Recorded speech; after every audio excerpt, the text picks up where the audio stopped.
que se supone que es para todos, pero a la que no todos acceden, porque no todos tenemos el mismo capital cultural de ingreso, ¿sí? A la universidad. Entonces no todos podemos comprenderlo del mismo modo. En esto influye mucho, además de esta crítica que es legítima a la hegemonía. Hegemonía significa supremacía de la universidad. Dice la fuerza de la palabra. La hegemonía de la universidad, como si la universidad fuese el único lugar y espacio de producción y construcción de conocimiento y distribución de conocimiento científico. Hoy por hoy, hay otros espacios de producción, conocimiento, distribución de conocimiento, más allá de que se discuta su cientificidad o no. Sí, ¿cuáles? La red de Internet, por ejemplo. Internet, sí. La explosión del Internet fue una de las primeras causas que hace que de Sousa diga, estamos viviendo en una época en la que la escuela, no solo la universidad, todas las instituciones educativas deben replantearse su función contractual. Es decir, fueron creadas con la función de construcción, producción y distribución de conocimiento como único ente legitimado para tal función. Hoy por hoy, cualquiera podría incursionar en el conocimiento, si ustedes lo quieren así, a través de Internet, en una página del Google académico, si se quiere, ¿sí? Y que de hecho muchos lo hacen y no lo dicen.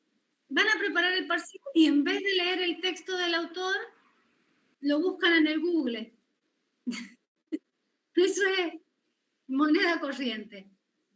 ¿Cuál es el problema con esto? Es que el problema no está en que los alumnos recurran al Google.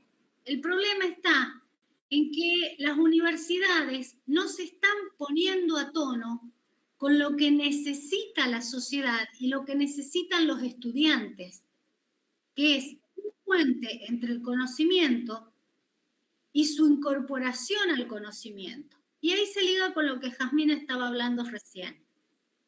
Una cosa es decir que tenemos una universidad laica, pública, gratuita, bla, bla, bla, bla, bla. Y otra cosa es que hayamos tenido una intervención en la universidad para las elecciones. O sea, ahí ustedes se dan cuenta cómo hay un quiebre de la legitimidad. Si quieren, no lo pongan de ejemplo porque esto va a traer mucho despelotes. Les doy otro ejemplo. Les doy otro ejemplo que es más livianito. Si ustedes plantean a la universidad pública, según el modelo francés, como la única entidad con saber legítimo para distribuir y para producir, entonces se están olvidando de que existen saberes otros. ¿Dónde queda entonces la dialogicidad que plantea Freire? ¿Dónde queda entonces esta práctica de romper con la hegemonía? La hegemonía es política y es una forma de poder y de imposición. Toda forma de educación, toda forma de imposición de una currícula es hegemónica. Porque lo que se determina como saber enseñar es aquello que determinan los sectores hegemónicos, definitivamente. ¿Cuál es la única manera de romper con esto? Dice de Sousa, las redes, las universidades en redes. ¿A qué le llama universidades en redes? A universidades que estén conectadas unas con otras, tratando de cubrir todo aquel conocimiento y espacio o nicho que se le llama de conocimiento, de producción de conocimiento, que todavía no ha sido producido. Generar proyectos intercátedra, generar proyectos interuniversidad, ¿sí?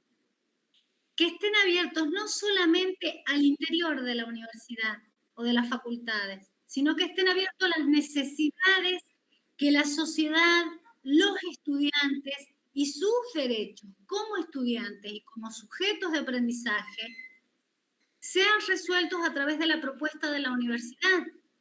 Una currícula que mantiene un programa durante 10 años intacto no está respondiendo a las necesidades esenciales de los estudiantes, porque hace 10 años no teníamos este problema de pandemia.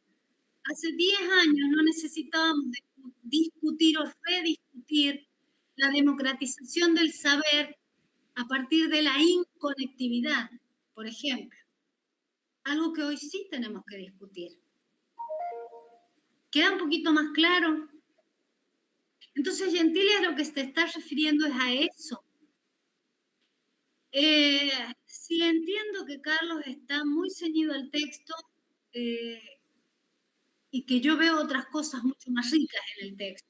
Entiendo que tenemos miradas diferentes. Pero si Carlos les pide que hablen sobre el modelo francés y el otro modelo, chicas, un consejo, lean el modelo francés, hagan un pequeño resumen, se los reproducen, hacen un pequeño resumen del modelo inglés o alemán, pequeño, se lo explican, pero ustedes vayan a lo que las compromete como futuras cientistas de la educación. ¿Qué me mueve esta materia? ¿Qué me movilizó esta materia? ¿Qué me hizo ruido que me hizo empezar a relacionar esto con aquello? Con fundamento teórico. Pero además, con esta solvencia de decir, a ver, profe, sí, entiendo, el autor dice esto, pero yo lo relacioné de esta manera. Por ejemplo, que acá les estoy dando el ejemplo. ¿Cómo podemos hablar de universidades interredes si no primero, y por eso está la relación con la otra unidad, llegamos a un proceso de decolonización? ¿Qué es decolonizar? Decolonizar no es otra cosa que romper con toda forma de imposición colonial que no terminó con el proceso de colonización de América, sino que persiste hasta nuestros días como forma de imposición ideológica, política y económica, a través de un imperialismo que no solamente fue económico, por las formas del capitalismo, y que ahí se relaciona con las demás unidades también, del imperialismo capitalista, mercantilista, que ha asignado todas estas décadas, sino que además está relacionado con esta necesidad de mostrar los saberes occidentales como los únicos válidos. Por eso Caterina Walsh, cuando empieza a hablar, no empieza a hablar ella, perdón, empieza el texto de Caterina Walsh, que yo les facilité en la unidad, empieza a hablar Quijano, y Quijano explica qué es la colonialidad del poder, qué es la colonialidad del ser, qué es la colonialidad del saber. No es otra cosa que la destrucción del saber del otro para imponerle uno nuevo, de la visión de mundo del otro para imponerle uno nuevo. ¿Es así o no, Flor? Sí. Lárgame un ejemplo. Tenía apagado el micrófono. Lárgame un ejemplo. Sí, principalmente lo que habla Quijano de la colonialidad del poder es eso, de la invasión del imaginario, como usted decía, del otro. Y uno de los ejemplos es el eurocentrismo, todas las ideas europeas que se transmiten al otro, que hay, que invade el pensamiento, el imaginario del otro. ¿Y saben qué es lo que plantea esto? Es una disyuntiva, porque ojo que lo que plantea el pensamiento decolonial no es descartar todo lo occidental. Está planteando partir por el reconocimiento de saberes otros, igualmente legítimos. Es decir, así como se estudia Marx, ejemplo en chino básico, como le digo yo a mis estudiantes, ejemplo en chino básico, en criollo básico, así como se enseña Marx, Engels, Hegel, Descartes, ¿por qué no enseñar Mariátegui, Martí, Rodríguez, ¿sí? Y ustedes lo tienen en la currícula. ¿Por qué lo tienen en la currícula? Porque tuvieron una mujer tan iluminada en el gran sentido como Nelly Filipa, que organizó la planificación de teorías de la educación 1 y 2 con una mirada absolutamente latinoamericanista, anticipándose a esto que se venía después, que es el giro decolonial. Ella ya lo venía estudiando antes. Entonces, habiéndolo estudiado antes, lo hizo y me sumo a esta propuesta, o me sumé a esta propuesta con ella, interesada porque siempre me interesó lo latinoamericano y siempre lo latinoamericano y lo de los pueblos originarios o los afroamericanos fue visto como un no saber. ¿Por qué un no saber? Porque desde la colonialidad del saber es mejor imponer un saber único como único, válido y verdadero y destruir al otro. ¿Por qué? Porque así se gana la legitimidad del poder. No hay manera de romper con la legitimidad del poder si no llegamos a hacer esa deconstrucción o reaprendizaje del que habla. Desaprender para aprender, dice Caterina Walsh, ¿verdad? Bueno, no significa desaprender, destruir todo lo occidental. Significa desaprenderlo como única verdad absoluta para aprender saberes otros. ¿Cómo se construye saberes otros? Solo a través del diálogo. ¡Pling! Ahí entra Freire. ¿Quién es el primer? Sí, sí, mi amor. Aprender a través del otro, así como usted dice, de las otras, de compartir distintos conocimientos. Eso es a lo que hace referencia cuando habla de la interculturalidad. Exacto. Compartir distintas culturas, conocimientos. Pero no es solo compartir. Porque fíjense, yo les voy a dar un ejemplo muy claro. Creo que es claro. Y está en los textos y está en las entrevistas que les dejé. Una cosa es tener un chico aymara en un aula, que yo le pedí a Flor que lo rescatara del libro de la emergencia de pueblos originarios en San Juan, cuando hablan las directoras. Y dicen en Angaco, por ejemplo, en el Bardón, perdón. Sí tenemos chicos que son de pueblo originario, pero se han adaptado muy bien a la escuela. Son chicos con deficiencias y carencias lingüísticas, callados, bueno, con limitaciones. Esa mirada, ¿a qué le suena? ¿A un reconocimiento del otro como otro que sabe y que posee un saber y una lengua materna? No. Eso resuena. Han sido subalternizados. ¿Cómo, mi amor?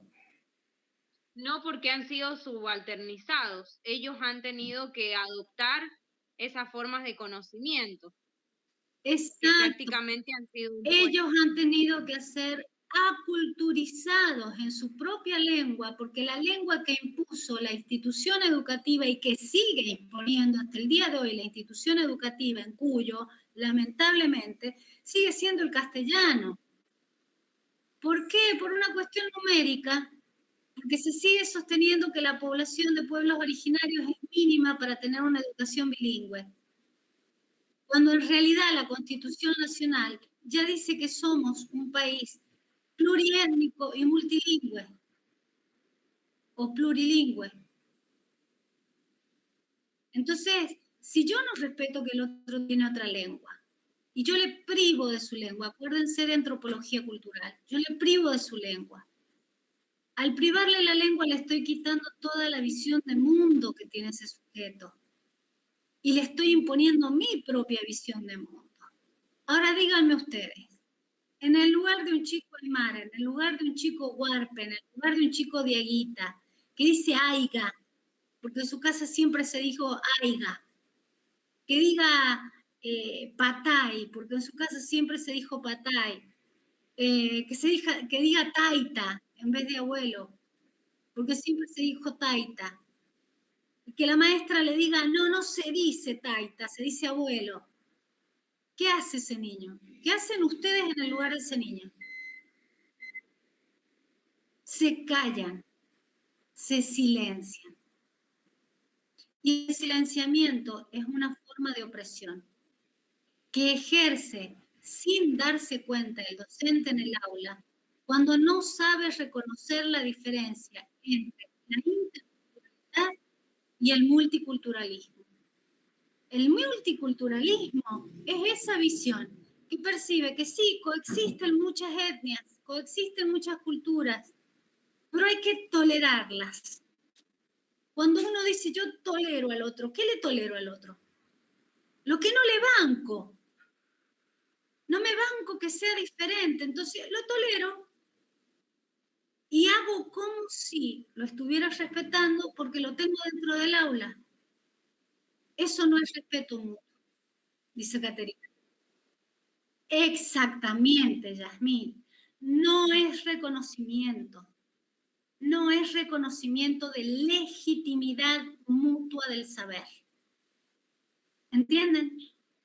Entonces, ahora sí, entendiendo la diferencia entre multiculturalismo e interculturalidad, uno puede meterse con Freire y decir, claro que sí, Freire fue uno de los primeros precursores latinoamericanos de la interculturalidad y de la teoría decolonial.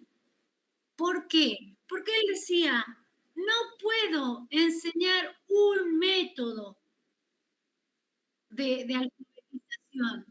Exacto, porque yo no estoy hablando de un método de alfabetización, yo estoy hablando de la necesidad de construir a través de la palabra un puente de diálogo entre la cultura del otro y la mía. Y cuando llega a Guinea-Bissau, ¿qué hace Paulo Freire? Lo han leído, ¿verdad? Cuando llega a Guinea-Bissau, ¿qué hace Paulo Freire? Cuando lo invita Amílcar Cabral para que vaya a Guinea-Bissau, ¿qué hace?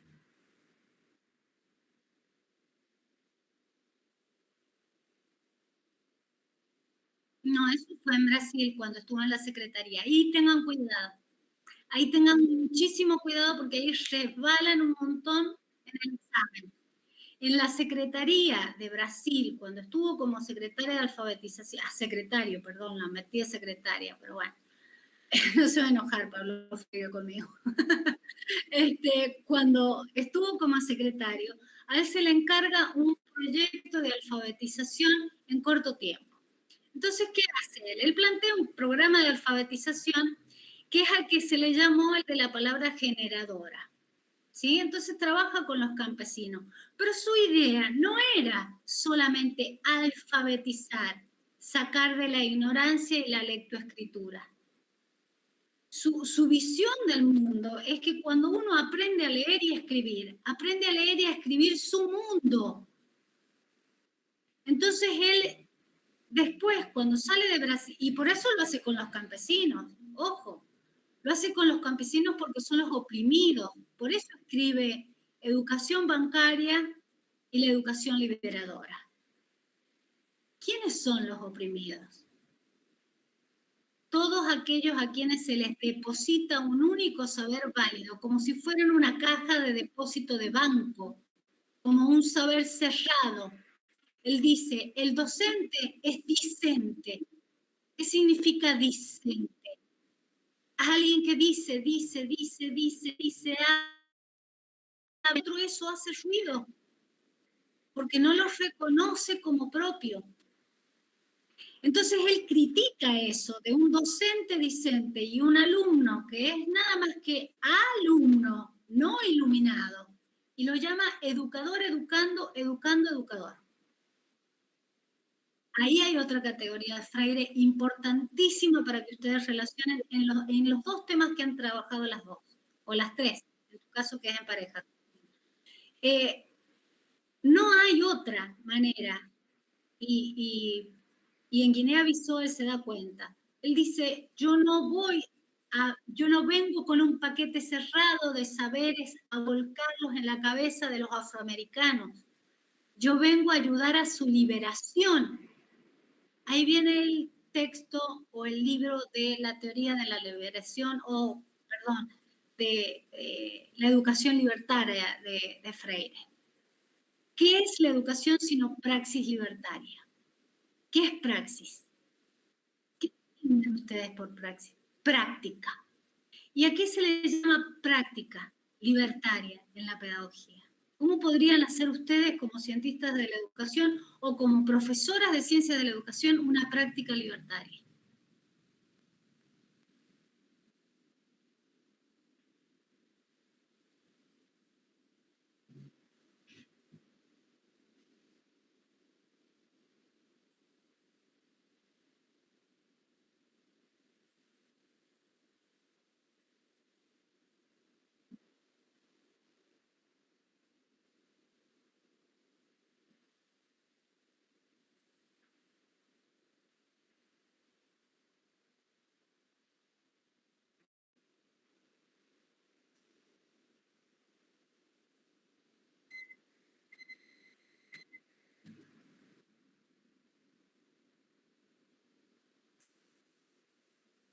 Hay muchísimas estrategias y metodologías, y las que no están, las puede inventar el profesor. ¿Por qué las puede inventar el profesor? Perdón, Flor, sí, no la escuché.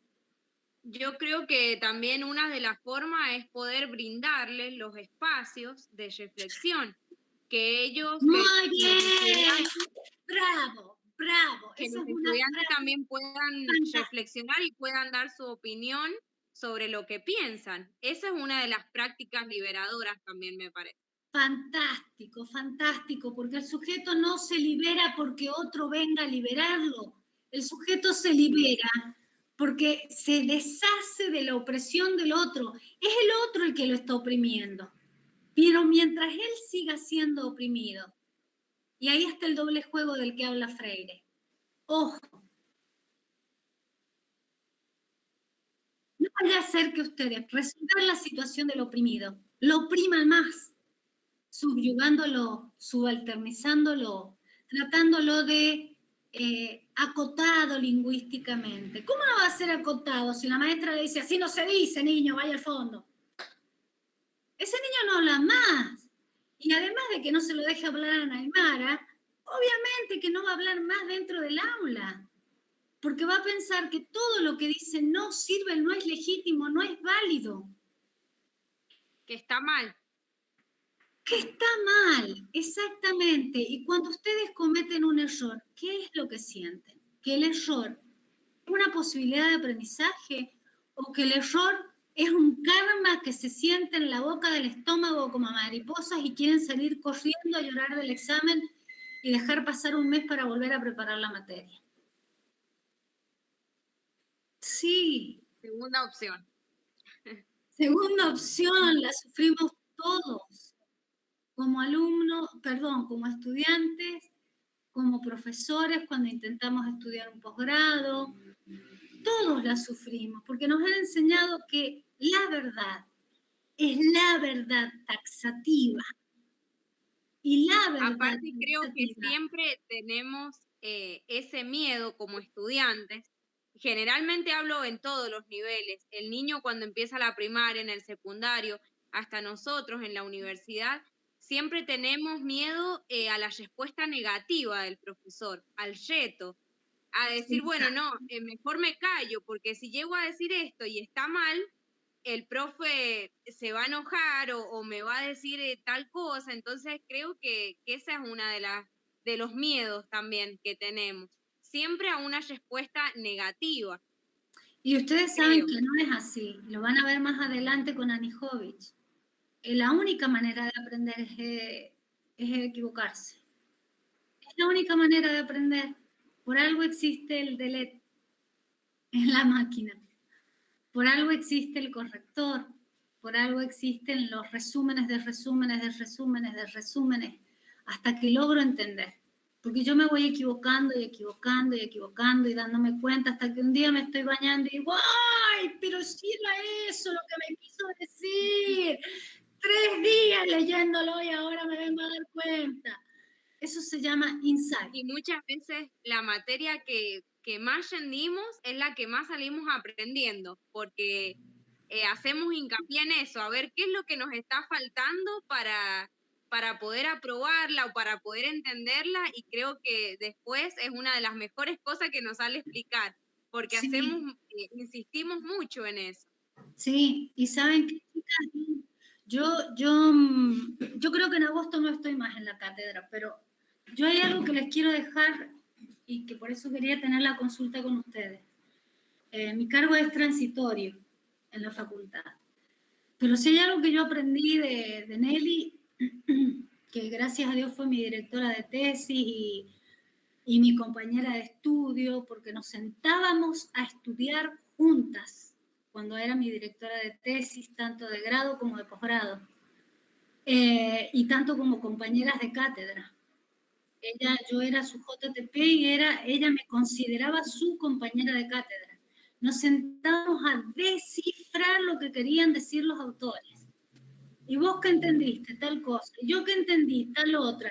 ¿Te parece que lo habremos entendido bien? Y no sé, lo volvamos a leer, lo discutamos, lo grabábamos, que también se los recomiendo, graben. Cuando estén armando el examen, se miran, una vez que tengan armado el esquema, con estas categorías que les digo, se miran en un espejo y sin miedo se miran de frente al espejo y explican lo que aprendieron. Yo no tengo que mostrar lo que no aprendí. Yo tengo que mostrar lo que aprendí. Porque lamentablemente el sistema no cambia, como dice muy bien de Sousa Santos. Y ahí está el problema de hegemonía de la universidad, de pérdida de legitimidad de hegemonía de la universidad. No hay un cambio en el claustro, no hay un cambio en la cabeza de los profesores. Tiene que haber algún momento en el que varios profesores piensen que si el estudiante no está en condiciones, no se lo puede tener 40 minutos sufriendo, haciéndole preguntas. A los 10 minutos, 5 minutos se le pregunta, ¿quiere continuar? ¿Está seguro de continuar? Le ayudo si le hago una pregunta, le ayudo si lo relaciona con tal cosa. Pero no, es como un juego de inquisición el examen. Es un espacio de demostración de lo que sé. Lamentablemente ni ustedes ni yo vamos a, bueno, yo personalmente no voy a lograr cambiar eso. Pero ustedes sí lo pueden lograr. Ustedes sí lo pueden lograr cuando se reciban. Y la mejor manera de lograr eso es ejerciéndole cuando uno es estudiante. Ustedes van a mostrar en su examen lo mucho que han aprendido.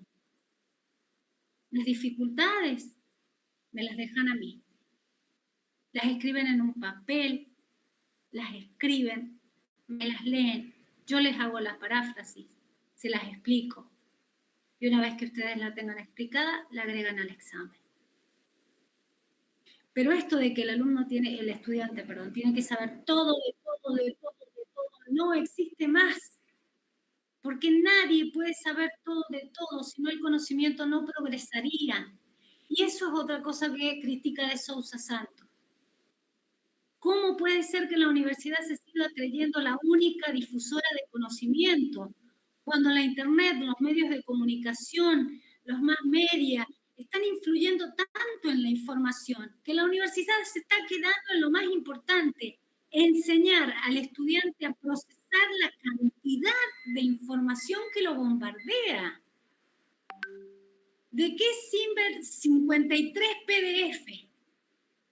¿De qué sirven 9 unidades con 15 textos cada unidad si no logro comprender lo esencial de cada contenido? No es la cantidad de contenidos lo que suma conocimiento, es la comprensión, es hacer mío eso y después, como dice Freire, hacerlo praxis, que me libere no solo a mí como profesor, es decir, que me enseñe a mejorar mis prácticas, sino además al estudiante que le enseñe a mejorar sus formas de aprendizaje. Yo creo que es medio una charla lo que les he querido dar. En realidad me fui porque estoy un poco conmocionada con mi redesignación, no me lo imaginaba. Pero yo creo que ustedes tienen la capacidad absoluta para llegar al examen esta vez, rendirlo bien y aprobarlo. Yo lo único que les ruego a Dios es poder estar en el examen. Yo les voy a ayudar en todo lo que pueda. Segundo tip. Si el profesor no las mira, la gestualidad tiene mucho que ver. Mucho que ver. Si las mira con cara de no sentimiento, no lo miren a ese profesor, miren a otro, con quien se sientan más cómodos. ¿Sí? Es verdad que por una cuestión jerárquica, autoritaria y anárquica, anacrónica de la universidad, el que toma la determinación de la nota del alumno, del estudiante, perdón, es el jefe de cátedra. Es verdad, está estatuido. Y yo no entiendo entonces para qué el tribunal. Para validar lo que dice uno. Fíjense la cantidad de cosas que ustedes pueden llegar a cuestionar. Pero si ustedes no leen estos autores en clave de ¿para qué me sirve a mí? ¿Cómo me lo hago propio? ¿Qué tomo de este autor y qué voy uniendo? A ver, ¿cómo lo armo? ¿Sí? Volviendo a Guinea-Bissau, cuando Paulo Freire va a Guinea-Bissau y le dicen, tenemos un método, él les dice, no, no hay un método. Yo vengo aquí a aprender de la historia de esclavitud y de opresión de toda esta gente, de toda esta población. Y vengo a ayudarles a reconfigurar su identidad afroamericana,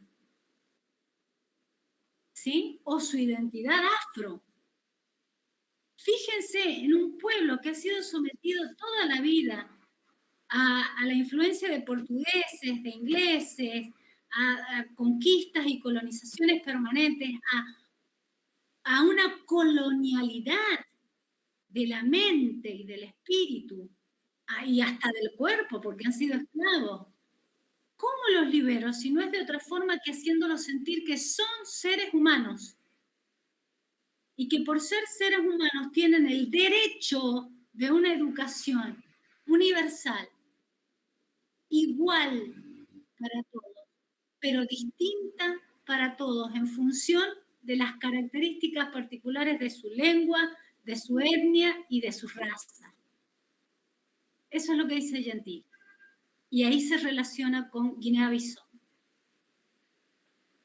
Fíjense, ninguno de ellos ha sido contemporáneo. Freire no ha sido contemporáneo con Gentili. Gentili sí ha sido alumno de Freire. Pero Gentili no lo saca de un huevo kinder a lo que dice. Lo saca de haberlo leído entero a Paulo Freire. Entonces, no es que ustedes vayan a hacer una maestría en teorías de la educación. 2. Yo creo que lo que ustedes tienen que hacer es enamorarse de algunos contenidos de la materia. Si no se enamoran de algunos contenidos de la materia, es imposible que la aprendan. Es imposible que no la sufran, porque es larguísima. Es larguísima. Sí. ¿Cómo vamos con la teoría de género? Con educación sexual integral. Yo todavía no la leo a esa unidad. ¿Has?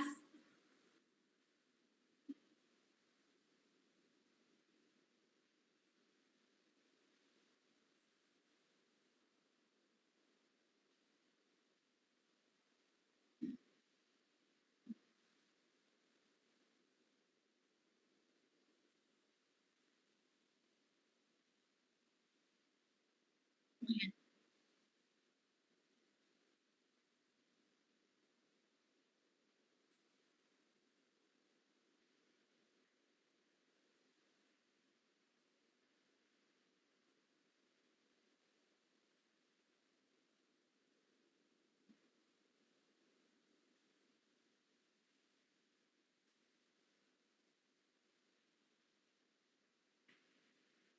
Perfecto.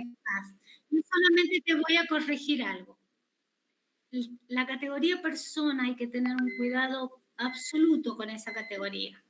¿Profe? La categoría persona viene de García Oz y es muy traicionera. Es mejor hablar del sujeto, de los sujetos sociales que somos, de los sujetos de aprendizaje permanente que somos, de los sujetos atravesados por nuestra historia que somos, y va también para Flor. Sujetos, somos sujetos en un contexto particular, en una institución en particular, en una sociedad en particular. ¿Ustedes me dejan que fume y no me abuchonean? Les explico. Profe, disculpe, profe, yo me tengo que desconectar porque tengo turno con el médico, ya no más. Bien. Quería saber si usted va a dar consulta antes de la mesa del miércoles o sería esta solamente. No, sí, mi amor, sí, porque si me dan, si me dan mal los estudios voy a estar haciendo reposo. Yo no tengo problema en estar acá por mí. Yo lo voy a seguir haciendo por mí hasta que me den de baja en la cátedra y listo. No tengo drama. El lunes en la mañana puede ser, porque a las 15 nos da consulta el profe Carlos. A mí me gustaría siempre darles después de Carlos. ¿Por qué?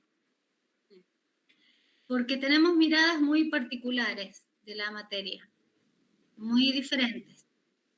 Ustedes deben haberlo notado incluso en el modo de transponer los contenidos que tenemos. Entonces, yo no quiero sobrepasar sobre su autoridad, pero a la vez quiero que ustedes, cuando se queden con las dudas, estas que me decía Flor, de lo que había explicado Carlos, me puedas decir específicamente, a ver, en esto que ya encontré en el texto, que es lo que él me pide, del modelo francés y del modelo alemán, necesito que me explique esto. Y no tengo drama en que me manden o dentro del grupo o fuera del grupo una captura de pantalla del párrafo que no han entendido. Entonces yo lo voy desmenuzando con tiempo y se los voy armando la transposición para que ustedes lo puedan entender. ¿Sí? Flor, ibas excelente con el examen. No sé qué pasó que no te presentaste. ¿Te asustaste? Sí, y me había faltado lectura. Principalmente no sabía explicar de Sousa Santos. Y yo sabía que el profe me iba a preguntar sobre eso. Entonces, como tenía muchas dudas, no me quise presentar. Bien, Flor, yo te voy a pedir un favor. Yo he hecho le mandé una macana, hice arreglar la máquina, hice una limpieza, como un backup, y me borró casi toda la bibliografía que tenía. Yo les voy a pedir que ustedes me manden acá por WhatsApp el texto, ¿sí? Me lo manden subrayado. Y en el subrayado que me marquen, esto no lo entendí. Esto no lo entendí. De lo que ustedes van a tomar para exponer. Porque no es necesario que expongan todo el libro. Porque ustedes están haciendo una introducción con él. ¿Sí? Entonces, de eso, antes de que corte Flor, y ya sigo Jazmín con vos, de eso necesito, vos, Flor, que hagas este ejercicio. Toma cada uno de esos párrafos en el texto, me lo mandas al texto, ¿sí? Y yo te voy a hacer la transposición. Yo te voy a hacer una transposición, espero lo más clara posible, para que vos puedas hacer tu transposición propia, porque cada transposición es diferente, ya lo van a ver en didáctica, se llama transponer, porque el conocimiento se va adaptando y va tomando diferentes formas según el filtro de la configuración cognitiva por la que pasa. Entonces, es imposible pedirle a un estudiante que repita, es imposible y es irascible pedirle a un estudiante que repita de memoria un texto, porque le estamos pidiendo que haga lo que Freire nos pida que no hagamos. ¿Se dan cuenta la contradicción y mi molestia? Entonces, es mi intención ayudarles. yo voy a estar, ustedes me dicen el lunes, yo estoy, arreglamos el horario, si es en la noche, si es en la siesta, si es en la tarde, al horario que quieran. Nos ponemos de acuerdo. Nos juntamos, pero yo necesito que ustedes hagan eso. Me mandan a mí marcado. A ver, profe, leí el texto. Lo tengo claro qué categorías voy a utilizar. Este es mi esquema. Completé el esquema. Ahora, esta categoría que le tengo que utilizar para explicar en el examen, en mi tema de examen de integración, no la termino de cerrar. Esto me sigue haciendo ruido y esto me pide el profe Carlos que se lo explique. Eso se los voy a explicar yo. Todo lo otro que quieran también. Pero si las cosas salen bien, vamos a estar en comunicación con el WhatsApp. Si las cosas salen bien, podemos hacer una consulta antes de Carlos y otra después de Carlos. ¿Sí? Pero yo no voy a ir contra su palabra porque él es el que define la nota. Y es muy probable que yo no esté en la mesa porque ya van 3 mesas que estoy suplente de suplente. Y hace 15 años que trabajo en la cátedra. Entonces, es una locura. Pero no se puede revertir. Entonces, ¿qué es lo único que me queda? Estos espacios. Ayudarles en los que más puedan, ayudarles a hacer la transposición. Yo después les voy a pasar un flyer para otras materias si necesitan. Me estoy dedicando más que nada ahora, o voy a intentar dedicarme a lo virtual y a clases de preparación de examen y todo lo demás para el nivel superior, en distintas áreas, en distintas materias, porque he llevado muchas materias. Y siento como que ya fuera de la universidad, a mí me queda una deuda, no haber cumplido esa utopía freiriana y roderiana que tenía. Y era cambiar esta idea de que la evaluación es una instancia de destrucción de lo aprendido y de sentimiento de culpa o de temor por decir. No. El examen es el lugar para lucir lo que aprendí. Y si al profesor le parece poco lo que aprendí, muchas gracias, lo voy a revisar. Pero lo había estudiado. ¿Y cómo demuestro que lo había estudiado? Nombre de autor, año, entre paréntesis.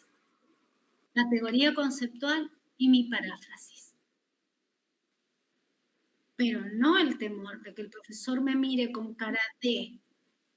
Porque entonces va a llegar un momento que van a tener el temor de entrar a la universidad porque van a seguir pensando que es el único claustro de saber. Y lamentablemente no lo es, y menos filosofía. Menos filosofía, no lo es. No lo es porque no deja lugar a otras formas de aprender. Flor, mi vida, mándeme entonces eso de Sousa, lo que le han pedido, lo vamos trabajando. Vemos si podemos hacer una consulta el lunes, la hacemos. Yo voy a hablar con Seba, a ver si Seba se quiere mensajito. Yo le mando un mensajito aquí y acordamos el horario, profe. Pues. Perfecto, sí. A mí me parece mucho más rico así cuando somos 2 o 3, a lo mejor no una multitud, pero 2 o 3, porque a lo que a uno le sirve también le sirve al otro. Creo mucho en esto del diálogo reflexivo como nutritivo. Lo que uno pregunte, el otro quizá no se animó a preguntarlo. Entonces, toma apunte y ya después vuelve a preguntar más sin recelo. Y entre ustedes también tienen... perdón, antes de que cortemos. Esta costumbre de estar preguntando, ¿qué pregunta? ¿Qué te preguntó? ¿Cómo te fue? No, chicos, no. 5 minutos antes del examen no les va a entrar lo que ya no les entró en la cabeza ni en el alma durante 3 semanas, un mes. No se torturen preguntando cómo le fue al otro, cómo lo miraron al otro. Mírense a sí mismas con la seguridad frente a un espejo de decir, esto aprendí yo. Si lo dice una persona que rindiendo una materia en segundo año, tercer año, me preguntó la profesora, ¿qué hace usted acá, venida del campo? Si usted tendría que haberse quedado a estudiar para maestra. Ya soy maestra. Y 10 años después se tuvo que bancar que fuera su adjunta de cátedra. Entonces, nada. Es como dice Freire, el que no hace praxis, lo que estudia, el que no se apasiona por lo que estudia, el que no cree en sí mismo, no le puede hacer creer al otro que puede aprender. Y lo que ustedes tienen que tener claro es que ustedes saben, porque esta materia la están estudiando. La vara, ¿dónde la pone el profesor? Problema de él, donde la ponga la vara. Lo que ustedes tienen que tener tranquilidad, porque esa carita que tiene Flor de cansancio de que ya la vienen mirando hace meses a la materia y sigue el temor, que a mí me da una impotencia terrible, no tendría que estar. No tendría que estar.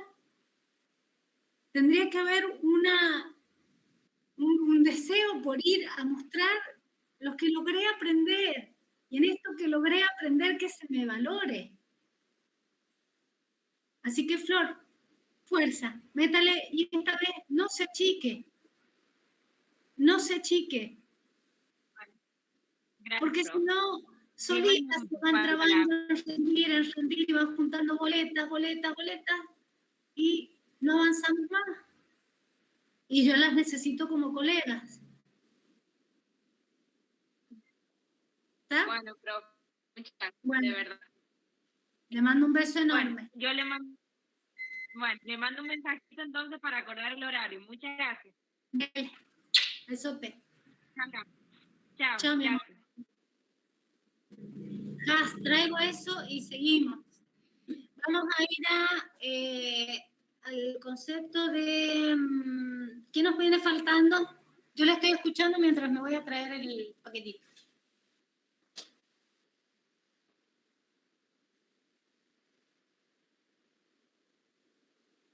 Sí.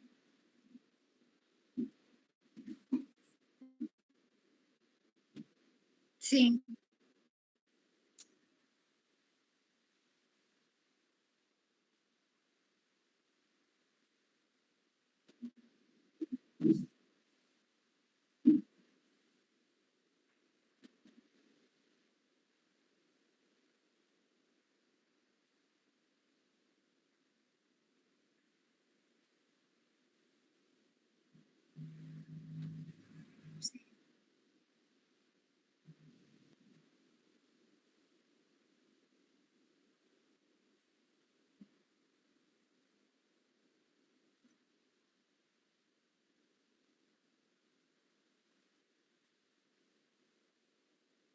Uh-huh.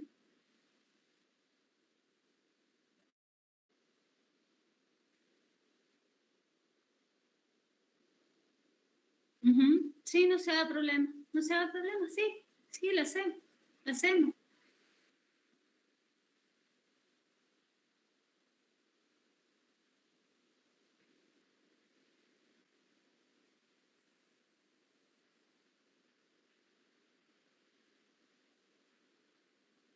Me encanta, porque ustedes saben que uno de los temas que no hemos trabajado, que se sacó de la planificación, es Bolivia. Bolivia tiene educación intercultural decolonial. Es más, Caterina Walsh habla de educación intercultural decolonial.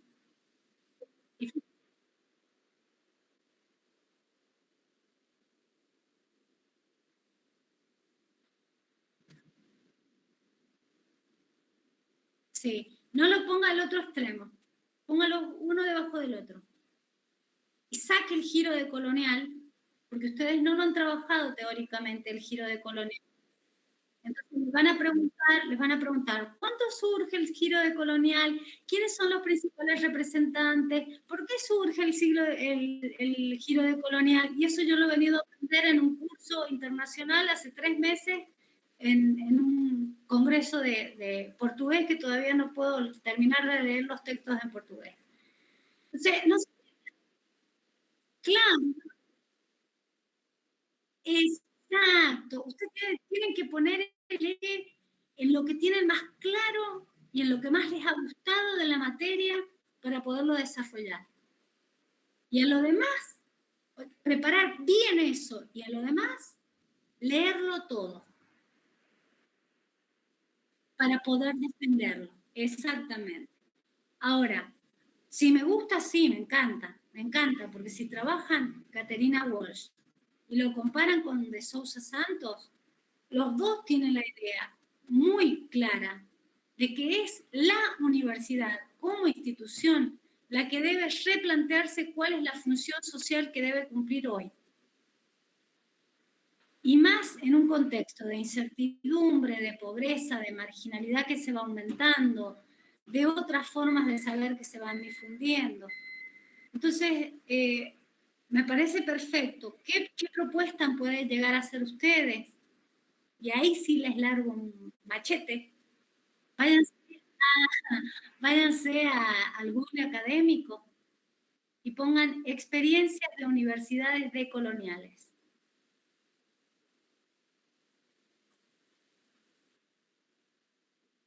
Uh-huh.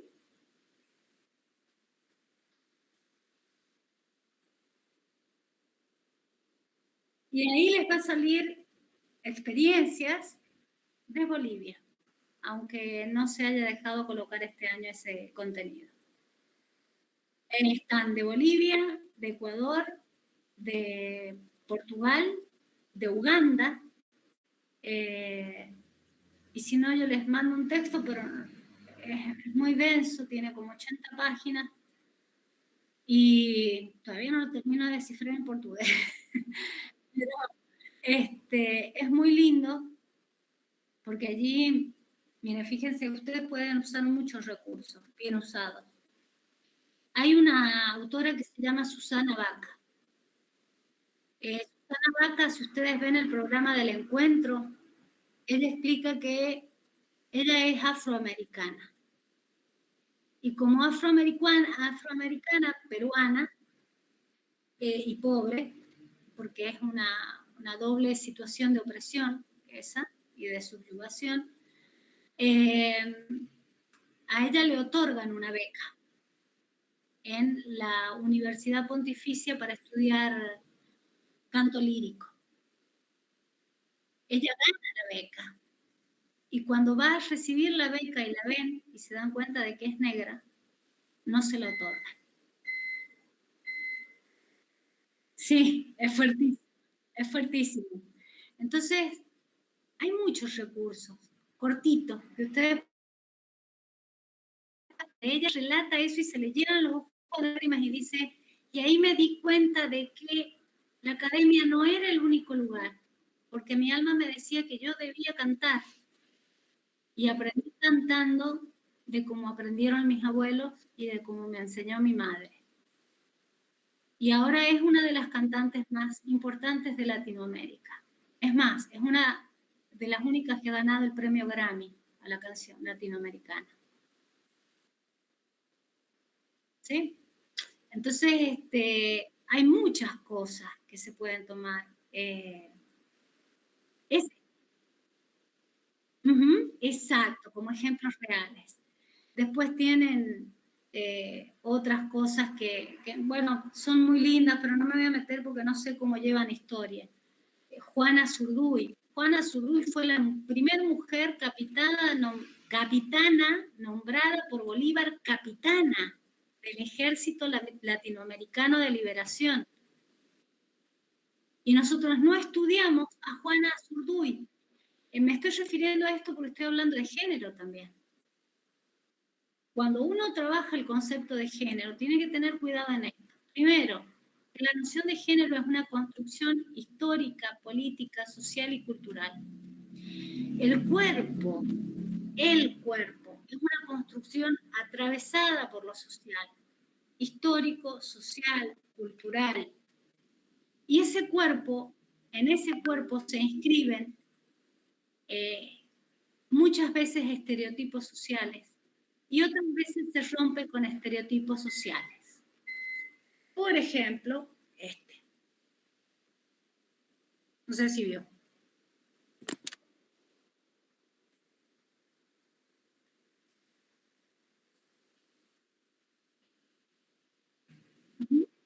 Es un tatuaje. Es un tatuaje. No se puede ir a la facultad con piercing, no se puede ir a la facultad con tatuajes, no se puede ir a la facultad con... ¿Y quién dice que si uno se hace un tatuaje, porque el cuerpo es suyo y el cuerpo es parte de la construcción identitaria de uno, no puede definir esa identidad? Fíjese, y le voy a decir algo que todavía me hace ruido y todavía lo critico y no le puedo llegar a dar la vuelta con ningún autor hasta ahora, más que con Morgade. Morgade la hace clara en una conferencia, búsquela en YouTube, cuando ella explica la categoría de género. ¿Qué diferencia hay entre hablar de sexo y género?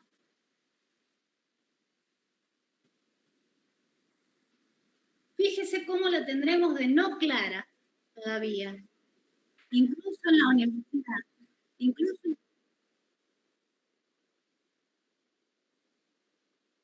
Exacto, y cómo la tendremos de poco clara la categoría de género como construcción histórica, política, social, económica, atravesada por una sociedad patriarcal absolutamente cerrada que determina qué debe ser una mujer y qué debe ser un hombre, y a eso se le llama dicotomía o visión binaria. A eso se refiere la autora cuando habla de una visión binaria. Ella no está siendo subversiva, ella está haciendo una crítica que muchos tildan de feminista, pero no es feminista.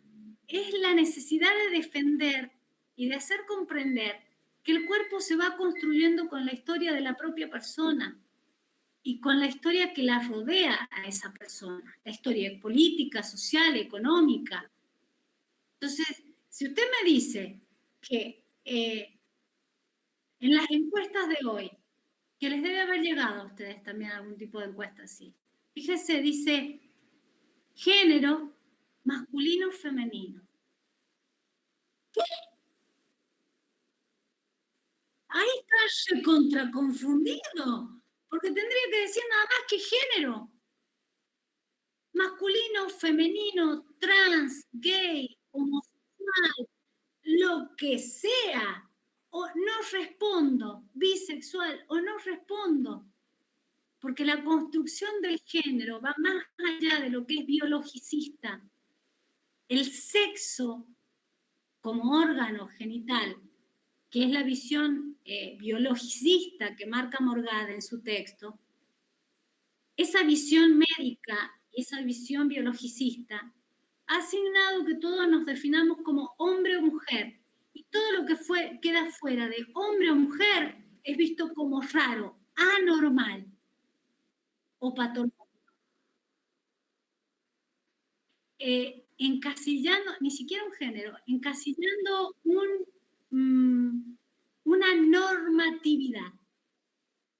Esa es la palabra, esa es la categoría teórica, normatividad.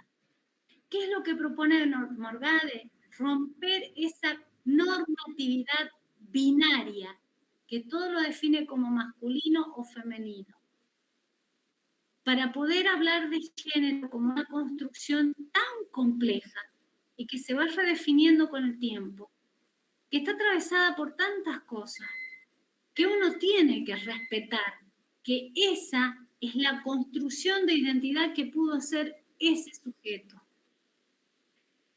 Hay bares en San Juan, hay muchos lugares donde uno va a un café, a cualquier lugar, y se encuentra un baño para hombre y otro para mujer. Solo he visto 2 bares en San Juan que dicen mujeres, hombres, les. Hay mucha gente a la que le molesta el les y el lenguaje inclusivo que se le llama. porque lo tildan de una propaganda política de la época del kirchnerismo. Mal, equivocado.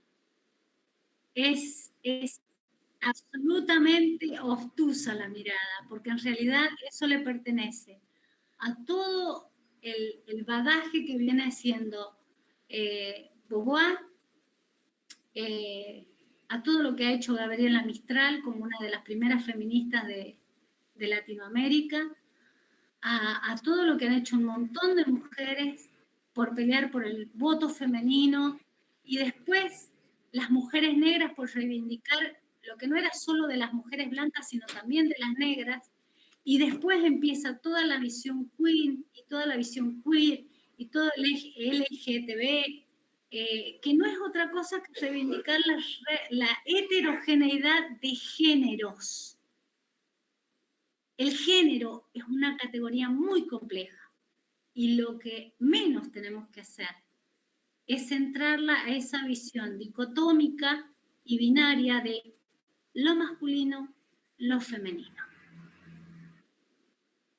Biologicista, médica y además una visión bastante católica. Yo soy católica, pero muy ortodoxa. Que algunos papas han roto y han permitido, se sabe, han permitido que las personas que son homosexuales puedan comulgar, puedan confesarse, ¿sí? Ay, es más, se pueden casar los gays. Claro, ¿por qué se pueden casar los hombres? ¿Por qué pueden hacer una subrogación de vientre, como hizo Marley? ¿Por qué? Porque todos tienen un derecho universal y un derecho que la Constitución avala, que es el derecho a la identidad. Y el derecho a la identidad, fíjese usted cómo le va uniendo todo el derecho a la identidad. Hablar de interculturalidad, hablar de educación, hablar de características de los estudiantes, hablar de problemáticas de los estudiantes, hablar de la necesidad de una reformulación de la universidad. ¿Y por qué no usarlo como cierre a la reformulación de la universidad frente a estas posturas? ¿Por qué no? Porque usted no tiene que tener la verdad absoluta en segundo año o en tercer año. No, yo puedo terminar un examen excelente con una gran pregunta abierta.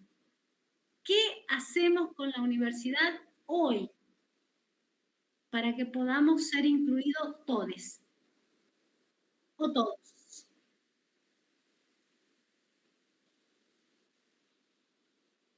Y ahí viene la movilización de seguir estudiando, y que lo van a ver en psicología, y que lo van a ver en didáctica, y que lo van a ver en currículum, y que lo van a ver más adelante en investigación, espero. Lo que tiene ciencias de la educación, lo que tienen muchas carreras que han incorporado esto, es la posibilidad de que todos nos demos cuenta de que nos hemos quedado en una burbuja en la universidad. O se habían quedado en una burbuja. Yo ya como que me estoy yendo. Pero yo creo que es un examen bonito el que están armando. Está bonito, estructurado. Lo que hay que hacerles es como... Exacto, completarlo. A ver, ¿usted está de novia?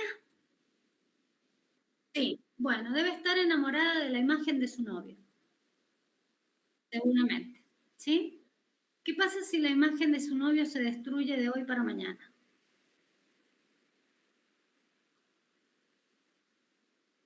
¿Qué pasa si la imagen que usted tiene de su novio se destruye de hoy para mañana? Tiene una pelea y se decepciona.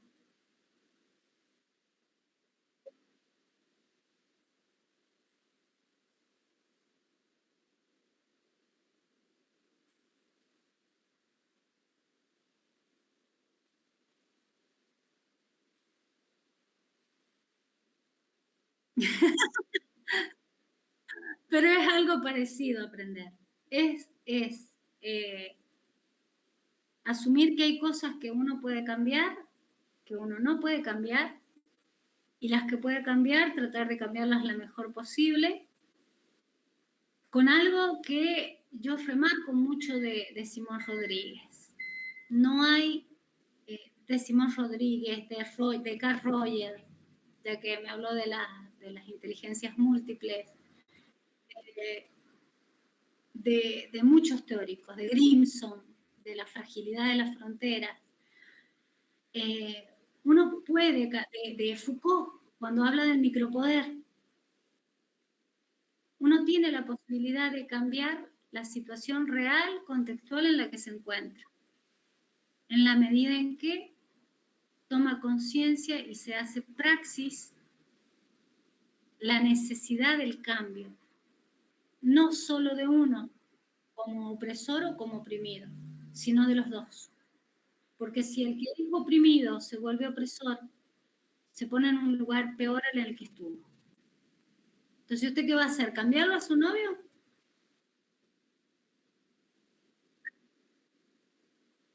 Exacto.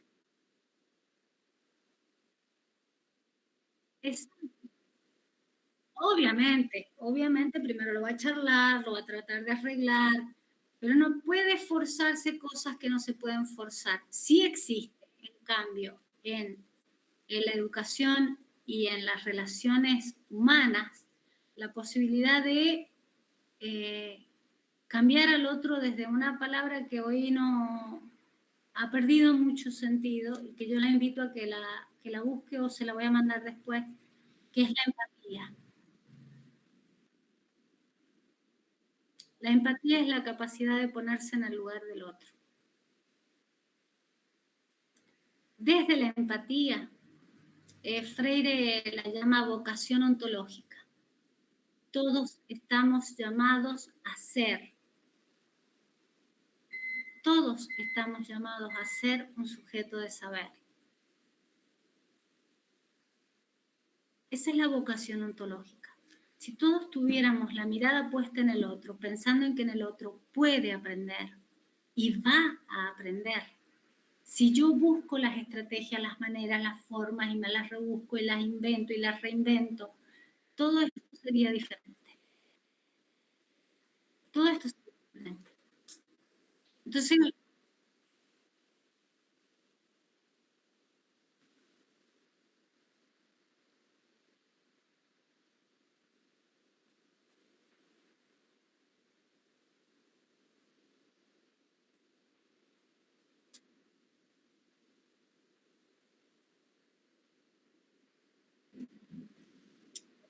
exacto. Y eso que usted acaba de decir, yo lo pondría como frase final del examen porque es precioso. Lo más difícil es el diálogo, porque para que exista diálogo tienen que haber dos seres en el mismo lugar de legitimidad, es decir, en el mismo lugar de contemplación del otro. El otro es igual que yo, no es más que yo, no es menos que yo. Sea quien sea profesor, alumno, sea de una etnia u otra, sea de un color u otro. Todos somos iguales, pero a la vez todos somos diferentes. Y esa diferencia es la que dice también Gentile, que hay que respetar. Y de Sousa también dice, hay un imperativo categórico que dice, todos tenemos derecho a la igualdad porque nos es un derecho natural, pero a la vez todos tenemos derecho a la diferencia, porque si no se nos descaracteriza, se nos desnaturaliza.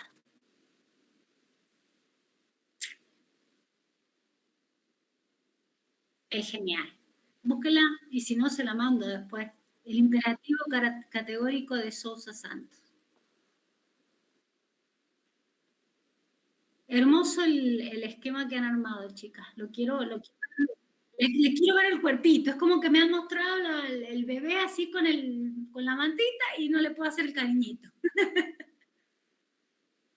Van muy bien. Van muy bien.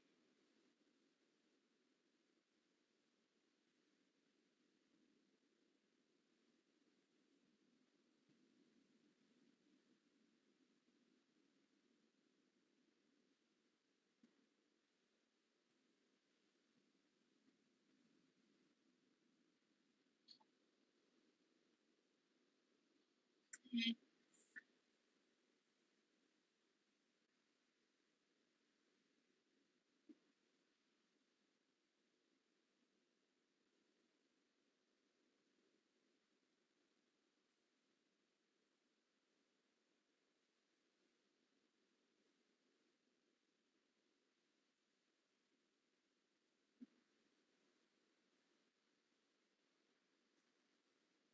sí, sí. Bueno, gracias, mi amor. Es muy bueno que la cátedra les aporte, era al menos nuestra intención con Nelly, que aporte humanamente a cambiar, a cambiar la posición de la gente que estudia ciencias de la educación y abrir la mente a nuevas formas de aprender, a nuevas formas de ser dentro de la universidad, dentro de la facultad. Eh, bueno, en esta, como dijo un alumno mío, en esta lucha suya de intentar hacer praxis, terminó estrellada. Podía terminar como una estrella o estrellada, terminó estrellada. Todavía no se sabe bien qué va a pasar conmigo, pero me van a tener en asco hasta 2 días antes, estoy segura, ya me ha pasado. Pero no, a mí me gratifica mucho, me gusta mucho enseñar y me gratifica mucho ver que ustedes tienen la confianza como para decirme, mire, profe, esto no lo entiendo. Esto no lo entiendo, porque eso es lo fundamental, es lo mejor de todo. Cuando alguien reconoce que esto no lo entiende, es dolorosísimo, pero a la vez es lo que le ayuda a salir de y no se estanca en lo que no entendió, se estanca en el peldaño en donde sí es fuerte y desde esa fortaleza se manda. Así que las quiero un montón, les mando 1000 besos, mándele besos a su compañera y el lunes, el fin de semana nos ponemos en contacto y el lunes estoy acá, ustedes nos ponemos de acuerdo en el horario, ya vemos con Flor si coincidimos o no y tenemos la charla, pero eso sí, vayanme mandando lo que necesitan que yo les vaya a enseñar. Me sacan una captura de pantalla al texto, yo chicata no, la voy a lograr agrandar y les voy a mandar el audio con la explicación y así les voy agilizando cómo armar la materia para que ya avancemos. Ya las quiero como amigas. No, por nada. Un beso enorme. Un placer verla. Un beso. Chao, mi amor.